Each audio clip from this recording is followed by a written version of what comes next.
ఉమ్మడి కరీంనగర్ జిల్లా ఆదివాసుల సాంఘీభావ కమిటీ ఏప్రిల్ 20 తారీఖు ఆదివారం రోజు కామ్రేడ్ బద్దం ఎల్లారెడ్డి భవనంలో 10 గంటల నుంచి సాయంకాలం 5 గంటల దాకా ఆదివాసుల సాంఘీభావ కమిటీ సమావేశం పడుతుంది.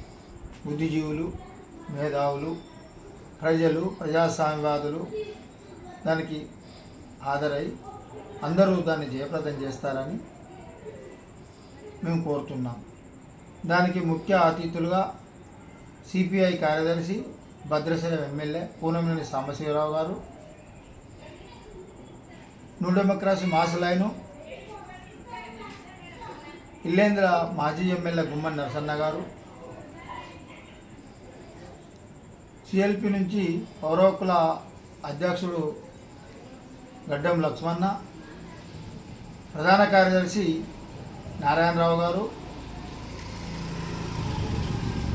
సీనియర్ జర్నలిస్టులు వేణుగోపాల్ సార్, కాసం ఆదగిరి, ఇంకా మిగతా తదితరులు ఆదివాసుల మీద, అడవి మీద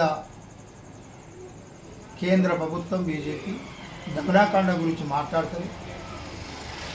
అసలు రాజ్యాంగంలో వాళ్లకు హక్కులైతే కేటాయించినో కానీ ఒక రాజ్యాంగం సాక్షిగా ప్రమాణం చేసి వాళ్ళ హక్కుల కాలరాసి వాళ్ళని మన బడిసెడితో కేటాయించుకున్న సైన్యము మన తుపాకులతో వాళ్ళని మట్టుపెడుతున్నారు. అది చాలా దారుణమని మేము ఉమ్మడి కరీంనగర్ జిల్లా ప్రజాస్వామ్యవాదులు, మేధావులు, దళిత సంఘాలు, రైతు సంఘాలు, న్యూ డెమోక్రసీ పార్టీ, సిపిఐ, మిగతా తదితర సంఘాలన్నీ కలిసి ఒక సాంఘీభావ కమిటీ ఏర్పరచుకొని ఆదివాసుల మీద దాడులకు వ్యతిరేకంగా ప్రజలందరి ఐక్యమత్య కోసము ఉమ్మడి కరీంనగర్ జిల్లాలో బద్దం ఎల్లారెడ్డి గారి భవనంలో 20 తారీఖు నాడు 10 గంటల స్టార్ట్ 5 గంటలకు ముగిస్తుంది. మీరు అందరు రావాలని ఈ సందర్భంగా మీ అందరికీ ఉద్యమ అభినందనతో మేము రిక్వెస్ట్ చేస్తున్నాం.